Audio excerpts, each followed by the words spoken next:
రాత్రి మంది కొంచెం తలనొప్పిగా ఉందిరా. సరే కానీ సతీష్ ఆపరేషన్కి డబ్బులు ఎలా తెస్తావు? ఎవరినో కొట్టాలని చెప్పే కదరా. అది తనలాంటి కేసు కాదు, అసాల్ట్ కేసు. విదర్లంకి తెలుసుగా, అక్కడ హత్య కేసు ఉంది. అది నువ్వు చేసే ఒప్పుకుని సరెండర్ అయ్యనుకో పార్టీ 8 లక్షలు ఇస్తానంటున్నాడు. హత్య అంటే ఊరేస్తారు కదరా. అది అడిగా. పైకోర్టుకి అప్పీల్ చేసుకుని సాక్షులు మార్చేసి బయటికి తీసుకొచ్చి లాయరే చెప్పాడు. కాకపోతే 2 ఏళ్ళు జైల్లో ఉండాల్సి వస్తుంది. అది మనం కుదరదని నేను వదిలేశాను. అలా ఎందుకన్నావు? నీ తమ్ముడిని కాపాడుతానని బాలాకి నేను మాటిచ్చాను. నేను చేస్తాను. వేదూరులంకకి 2 టికెట్లు దిగాలని మాకు తెలీదా? ప్రతివాడు దిగండి దిగండి నారాడు.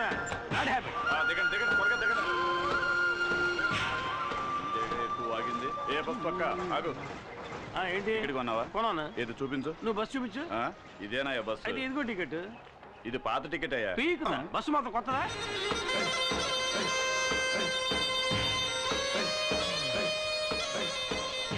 బాగా ఎండగా ఉంది, కొనుక్కుంటే ఇదిగో.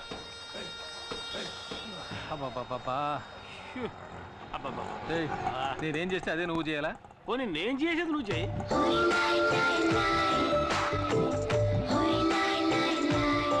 మూర్తి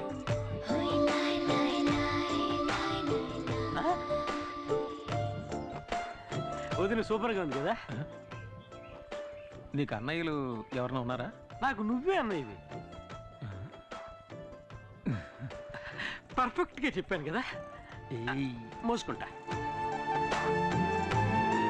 వదిలి కాలు అందంగా ఉంది కదా. చెప్పు కూడా అందంగానే ఉంది.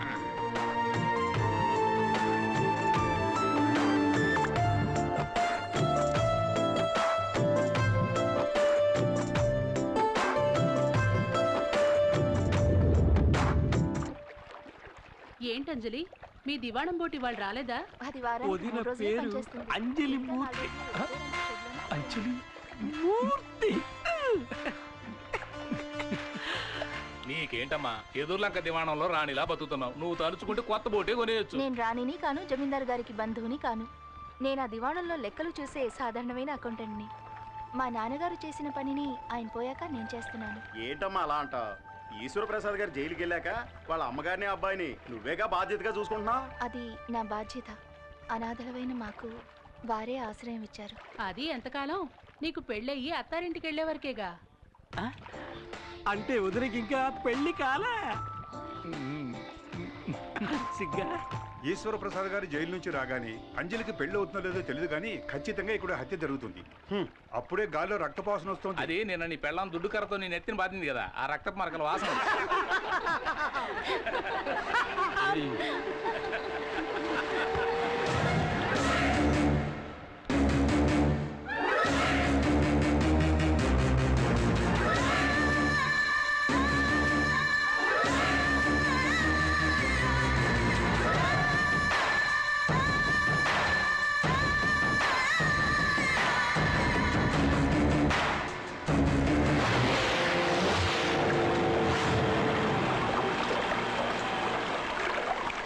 అంజలి, వెదుర్లంక జమీందారు బోటు రిపేర్ అయిందని ఇందులో పెడుతున్నావా? నా బోట్ ఎక్కువ. జమీందారు బోట్ లాగా తుప్పు పట్టిన బోటు కాదు, సరికొత్త బోటు. రావే, నేను నిన్ను డ్రాప్ చేస్తాను.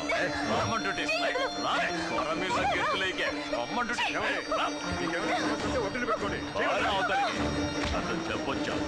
అడ్డొచ్చావంటే నరికేస్తా. ఏవే, మాకు వ్యతిరేకంగా కోర్టులో కేసు ఫైల్ చేస్తావా? రేవులో రౌడీసం చేస్తే అలాగే చేస్తా. అది నా డ్యూటీ. నీ డ్యూటీ అది కాదే, నాతో రా, నేనిస్తా కొత్త పని. ఊరికే కాదులే, నువ్వు నీ పని బాగా చేసావనుకో 100-200 ఎక్కువ ఇస్తాను. అటువంటి అమ్మాయిలు నీ కుటుంబంలోనే ఉన్నారా? వెళ్ళి బాలకు చెప్పు. నా తడాక ఈ రోజు చూపిస్తాను.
గిరి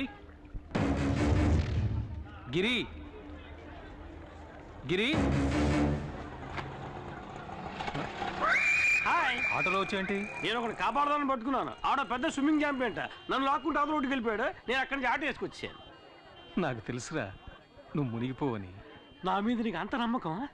ఎందుకంటే ఈ బుర్ర అంతా డొల్లేరా, మునిగిపోదు. నిన్ను ఎవడో ఆటోలో రమ్మంది నీకోసం వెతుకుతుంటే.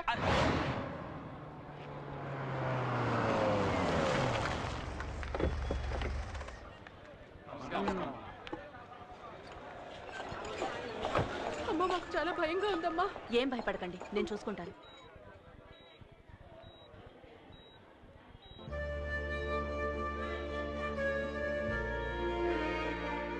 నమస్కారం అమ్మా. అంజలికి ఇప్పుడు ఎలా ఉంది? నీళ్ళల్లో పట్టం వల్ల భయపడింది. 2 రోజులు రెస్ట్ తీసుకుంటే సరిపోతుంది. Thank you doctor.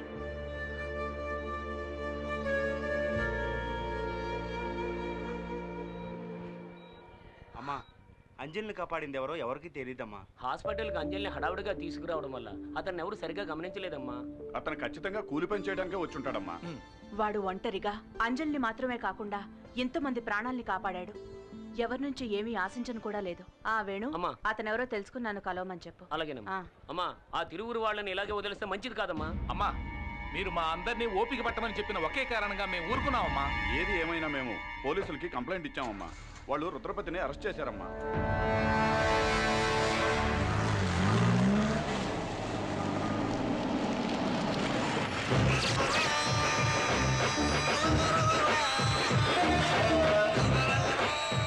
సార్, ఊళ్ళో వాళ్ళు ఇచ్చిన కంప్లైంట్ కోసం ఊరికే ఫార్మాలిటీకి అరెస్ట్.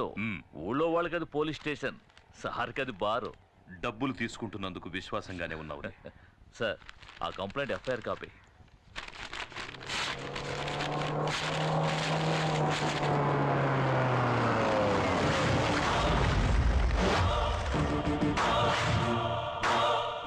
ఎన్నడూ రాని వాళ్ళు వచ్చారే.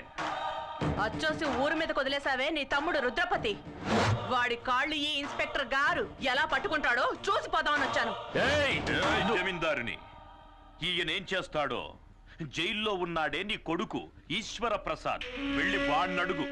ఆ రోజు ఈయన నీ కొడుకును అరెస్ట్ చేసి నడ్డి మీద తన్ని వీధుల వెంట ఈడ్చుకెళ్తూ ఉంటే నొప్పి తట్టుకోలేక అమ్మా అని అరిచాడే. ఆ కేకలు నా చెవుల్లో ఇంకా వినిపిస్తూనే ఉన్నాయి. ఆ రోజు ఇతను ఆపాడు, లేకపోతే ఆ రోజే వాడి కథ ముగించేవాడిని. అందుచేత ఇతని కాళ్ల మీద పడి కృతజ్ఞతలు చెప్పి ఇక్కడి నుంచి వెళ్ళిపో. నాయుడు, పగ నీకు నాకేరా. ధైర్యం ఉంటే నన్ను ఎదుర్కొని చూడరా. నీ ప్రతాపాన్ని తల్లిదండ్రులు లేని అమాయకాన్ని చూపించుకో. ఇంతకు మించి ఒక్క మాట మాట్లాడావో ఆడదానివని కూడా చూడు, నరికేస్తా. నరకరా, నరకు, నరకేసాయి.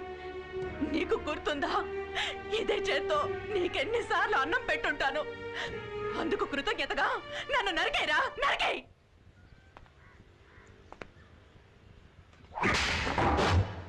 పొమ్మని చెప్పరా.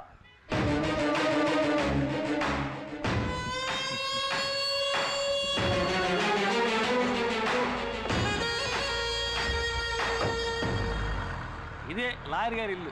ఆహా, సూపర్ కారు. ముందు వచ్చి డోర్ పీకేశాం. అంతమంది జనం ఉన్నారేంటి? మనకి పోటీగా వచ్చారేమో. లాయర్ గారు లేరా అండి? ఉన్నారు.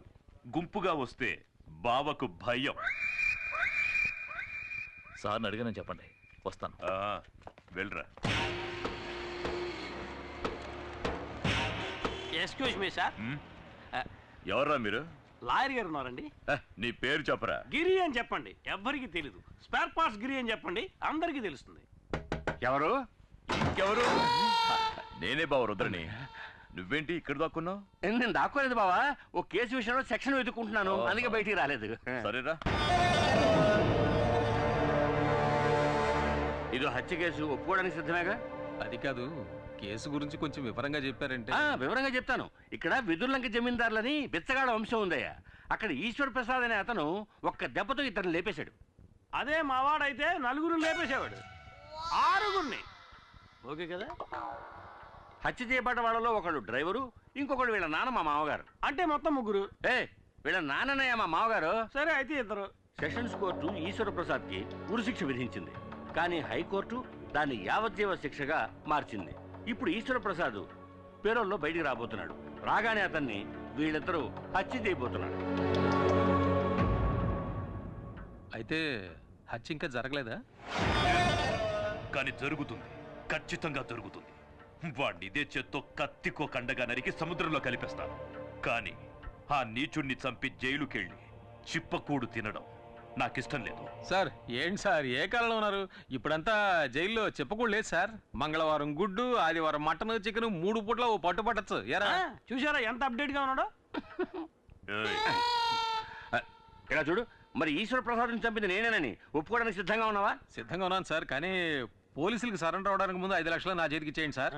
తర్వాత కోర్టులో నేను నిజం చెప్పడానికి ముందు 3 లక్షలు మా వాడి చేతికి ఇచ్చేయండి సార్. మీరు మాట తప్పితే నేను కోర్టులో నిజం చెప్పాల్సి ఉంటుంది. ఇక్కడ అలాంటి సమస్యలు ఏమీ రావు. సరే, హత్య జరిగిన తర్వాత కబురు చేయండి, మేము బయలుదేరుతాం. ఆగండి, ఎందుకు అనవసరంగా తిరగటం? హత్య జరిగేంత వరకు మీ ఇద్దరు ఈ ఊళ్ళోనే ఉండిపోవచ్చు కదా. నేను ఒప్పుకునేది వీడు, వరగా నుంచి వేడుకు చూసేది నేను. నాకు ఈ కేసుకి ఏమిటి జాయింట్? వాళ్ళంత క్లియర్ గా చెప్తారా నీ మట్టిపోరకు అర్థం కావట్లా? హత్య నేరం ఒప్పుకుంటుంది ఎవరు? నువ్వు. హత్యని కళ్ళారా చూసి కోర్టులో సాక్ష్యం చెప్పేది ఎవరు? ఎవరు? నువ్వే. నేనా? ఏమయ్యా, కమిటీ అనేటానా? కమిటీనా? కమిటీ ఏంటి సార్? కన్ఫర్మ్ నేనా? సరే, మీ ఇద్దరు బయట వెయిట్ చేయండి, నేను ఈయనతో మాట్లాడొస్తా. సరే, త్వరగా రా. బావా, వాళ్ళని ఎందుకు ఇక్కడే ఉండమంటున్నావు? బావా, నేను లాయర్ని, పాయింట్ లేకుండా ఏమీ మాట్లాడను. మూర్తే వచ్చి స్వయంగా కొట్టాను కదా సార్. నేను కూడా నిన్న రాత్రి కొట్టాను, ఇప్పుడు కొట్టరా? ఇలా చూడు, ఆ బాలగాన్ని కాస్త తగ్గమను, లేదా వాడిని ఇక్కడే కొట్టి సమాధి చేస్తా. సరేలే, ఎక్కడ టెన్షన్ అవ్వాలో అక్కడ అవ్వకుండా వదిలేస్తారు. ఇప్పుడు టెన్షన్ అయ్యి ఏం ప్రయోజనం? ఇలా చూడండి, ఆ బాలగాడి మీద నేను సివియర్ యాక్షన్ తీసుకుంటాను.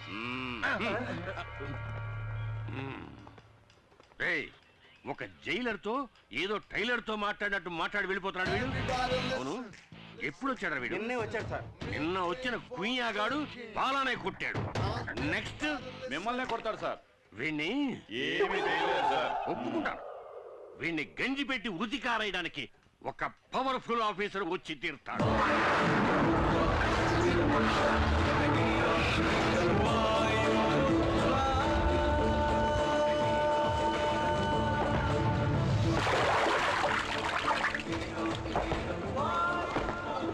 వాయుపుత్ర, ఎవడ్రా వాడు? వాయుపుత్ర,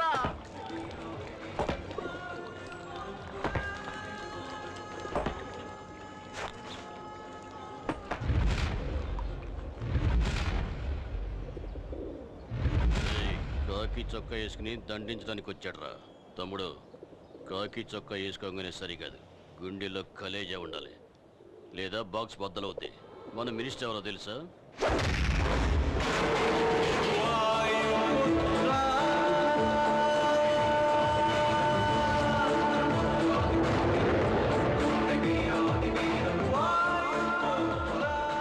గుండెల్లో కలేజా మాత్రమే కాదురా, కండల్లో బలం కూడా ఉంది.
ఖైదీలతో మర్యాదగా నడుచుకోలేదో నిన్ను ముక్కలు చేసి పులుసులో కలిపేస్తా.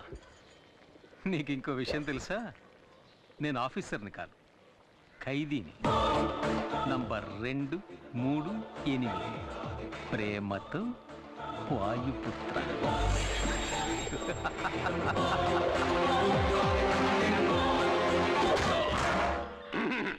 ఏమయ్యా, నీకెంత ధైర్యం ఉంటే కక్కుసులో కుక్కీకి వేలాడదీసిన గంజి పెట్టి ఉతికారేసిన నా కాకి చొక్కాని నువ్వేసుకెళ్తావు? పై అధికారి ఒక ఆయన వస్తారు, ఆయన నిన్ను ఉతికి ఆరేస్తారని చెప్పారు కదండి, అందుకే అలా చేశాను.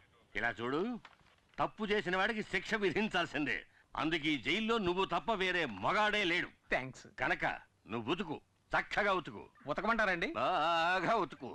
కానీ ఉతకడానికి ముందుగా నాతో చెప్పు, అప్పుడే నేను ఇంకో డ్రెస్తో రెడీగా ఉండగలుగుతాను. వస్తాను సార్. ఏంటి వీడు టెర్రర్ తాతారావునే టెర్రరైజ్ చేసిపోతున్నాడు? ఇదేమన్నా జనక్రీడలా ఎలసాగా చేస్తున్నారు? జైల్లో ఎంతమంది ఖైదీలున్నా మూర్తి మీద బాల మీద మీకు ప్రత్యేకమైన శ్రద్ధ. ఏకలవ్య, మిగతా వాళ్ళకి సాయం చేయడం కోసమే చిన్న చిన్న తప్పులు చేసి జైలుకు వచ్చాడు మూర్తి. కానీ బాలగాడు ఫైనాన్షియల్ కంపెనీలో పనిచేసేవాడు. కంపెనీ వాడు పబ్లిక్ ని మోసం చేయడానికి ముందే వీడే కంపెనీని మోసం చేసి చేతివాటం చూపించి జైలుకు వచ్చాడు. వీళ్ళ మైత్రిని నేను అభినందిస్తున్నాను రా ఏకలవ్య. ఏకలవ్య, బాలా మీద దెబ్బ పడిందని తెలియగానే మూర్తికి లేచింది కోపం. అలాంటి స్నేహం వాళ్ళది. ఏంట్రా నీ చెడ్డీకి అన్ని కిటికీలు ఉన్నాయి, మగాడు నీళ్ళు వేసుకుంటున్నారు సార్. అమ్మా, ఎలా ఉన్నావమ్మా? బానే ఉన్నా నాయనా. సతీష్కి ఇప్పుడు ఎలా ఉంది? డాక్టర్లు వెంటనే ఆపరేషన్ చేయాలన్నారు. 5 లక్షల రూపాయలు ఖర్చు అవుతుందట. నేను రిలీజ్ అవ్వడానికి ఇంకా 6 నెలలు గడువు ఉంది. శిక్షని తగ్గించమని నేను అప్పీల్ కూడా చేసుకున్నాను. ఈ పరిస్థితుల్లో నేను ఇంత పెద్ద అమౌంట్ని ఎలా ఏర్పాటు చేయగలమ్మా? కష్టమేరా కానీ ఆపరేషన్ చేసి తీరాలి, లేకపోతే మీ తమ్ముడికి ఏం కాదు, భయపడకు, దేవుడున్నాడు. బాలా, డల్గా ఉన్నావే? తమ్ముడికి ఆపరేషన్ 5 లక్షల రూపాయలు కావాలట. నేను బయట ఉంటే ఏదో విధంగా ఏర్పాటు చేసేవాడిని. ఇప్పుడు ఏం చేయాలో తెలియడం లేదు. దిగులు పడకు, అన్ని సమస్యలకి పరిష్కారం ఉంటుంది. రేపు స్వతంత్ర దినోత్సవం. ఖైదీలందరి పేర్లతో చీటీలు వేసి ఒక ఖైదీని రిలీజ్ చేస్తారు. నీకు ఛాన్స్ ఉంది. సార్, ఏమిటి? ఆ చీట్లు రాసేటప్పుడు నా పేరు కూడా అందులో కలిపి రాసేయండి సార్. అయ్యయ్యో, అడ్డమైన గాడిదల పేర్లు రాయడం కుదరదురా. ఒకటి శిక్షాకాలం పూర్తిగా వస్తూ ఉండాలి, రెండోది చక్కని నడత ఉండాలి. నేను కూడా బాగా నడుస్తాను. ఏది నడుచుద్దాం? అది నడక ఎదవా, ఎక్కడో కూపులేసిన వాడు నడిచేట్టు నడుస్తున్నావు. లుడుకు, నిన్నిప్పుడు రిలీజ్ చేసినా ఇంటికెళ్ళి చేరడానికి 1 వారం రోజులు పడుతుంది. ముందు నీ వీలుకున్న బెండు తీద్దాం, తర్వాత రిలీజ్ గురించి ఆలోచిద్దాం. అలాగే మూర్తి. సార్ చెప్పు మూర్తి. ఆ చీటీల్లో బాలా పేరు కూడా చేరిస్తే బాగుంటుంది. దోస్తీయా? చూద్దాం, వాడి పేరు కూడా పరిశీలించి చూద్దాం.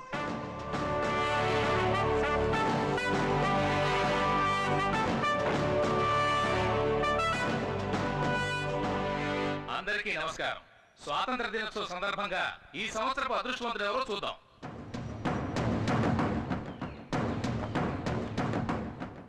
రేయ్, భయపడకరా, ఖచ్చితంగా నీ పేరు వస్తుంది.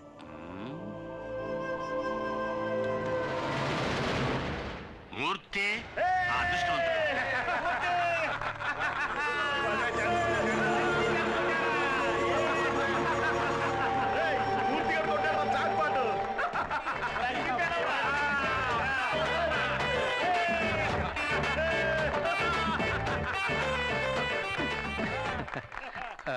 నాకు బదులుగా బాలాన్ని విడుదల చేస్తే బాగుంటుంది సార్.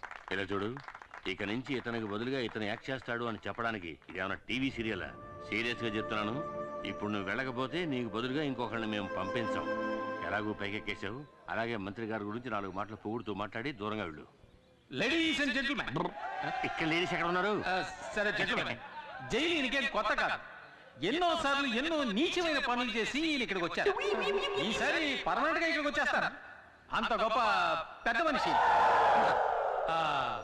మూల శంకతో మొదలై దురద, గజ్జి, తామర వంటి ఎన్నో చండాలమైన వ్యాధులతో పాటు చక్కెర వ్యాధి కూడా ఉన్నప్పటికీ దాని గురించి ఏమాత్రం పట్టించుకోకుండా మన ఆహ్వానాన్ని మన్నించి ఇక్కడికి విచ్చేసిన మంత్రి గారికి నా కన్నీటి అంజలి. ఈయనకి పెద్దిల్లు, చిన్నిల్లు, బుల్లిల్లు అంటూ ఎన్నో ఇళ్ళు ఉన్నప్పటికీ ఈయన ఎక్కువ కాలం గడిపేది వైజాగ్, రాజమండ్రి, చెంచల్ కూడా జైళ్లలో. ఈయన త్వరగా మన జైలుకి వచ్చి చిప్పకూడు తిని సెంట్రీలతో తనులు తింటూ బక్క చిక్కి ముక్తి పొందాలని ఆ ముక్కంటిని వేడుకుంటున్నా. నేను ఈ వేదిక మీద ఇలాగే మాట్లాడాలని నన్ను రెచ్చగొట్టి నాకు అవకాశం కల్పించిన తాతారావు గారికి ఇక్కడ నేను కృతజ్ఞతలు తెలియజేసుకుంటున్నాను. గొప్ప కృతజ్ఞతలు. ఇంకో మాట మాట్లాడేవో నా సీటు చివరిగా నా శవయాత్రే.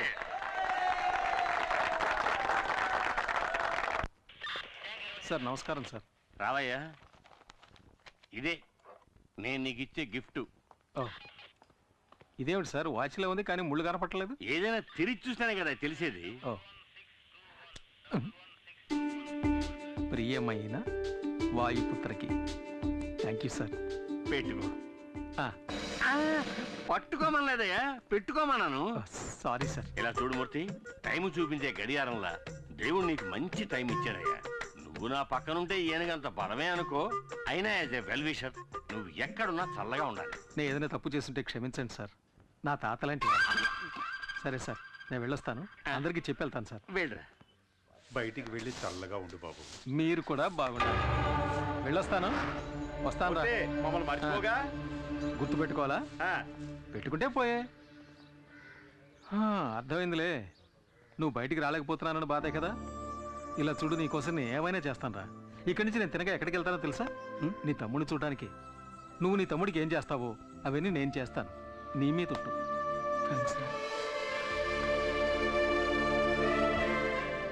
నువ్వు చేసిన మేలు జన్మలు మర్చిపోలేనురా. దిగులు పడకరా. ఏంటండి ఇది, 6 ప్యాక్ బాడీని ఫ్యామిలీ ప్యాక్ చేసి మొన్నే పెళ్ళి అయిందయ్యా. వస్తాను రా. బాయ్.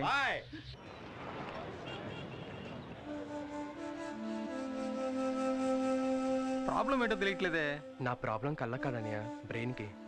అది కాదు, ప్రాబ్లం ఏదైనా డాక్టర్లు కళ్ళే కదా చెక్ చేస్తారు. సరే వదిలేసి, ప్రాబ్లం ఏదైనా మనం చూసుకుందాంలే. బాలా ఎలా ఉన్నాడు నాయన? వాడికే మా చక్కగా ఉన్నాడు. వాడి దిగులంతా తమ్ముడు గురించి. అవును, ఇంత చిన్న వయసులో వీడెందుకు ఇలా అయిపోయాడు? చిన్నతనంలో తరచూ తలనొప్పి వచ్చేది. మైకం ఎంబీఏ చదువుతున్నప్పుడు వచ్చింది.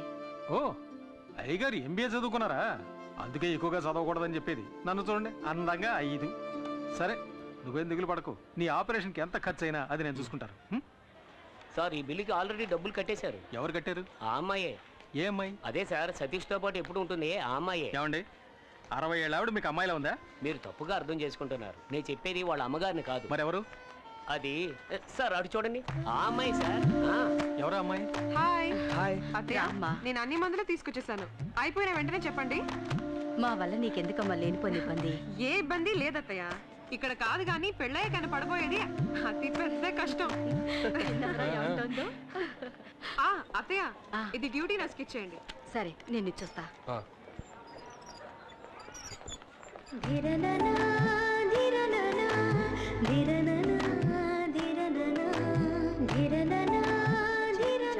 ఎన్ని మందులు రాసిస్తారు? అమ్మా, ఈ మందులు తీసుకురమ్మన్నారమ్మా. శాలిని, మీ అక్కని అడిగానని చెప్పమ్మా. అలాగే అత్తయ్య. ఈ మందులకి ఎంత డబ్బు ఖర్చు అవుతుందో? ఎంత డబ్బు ఖర్చైనా పర్లేదు అత్తయ్య. సతీష్కి నయం అయితే చాలు. ఇదేపటి నుంచి? ఏదన్నయ్యా? ఆ అమ్మాయి నవ్వే స్టైల్ చూశానుగా. అదే, ఆ అమ్మాయి పేరు శాలిని, మిడిల్ క్లాస్.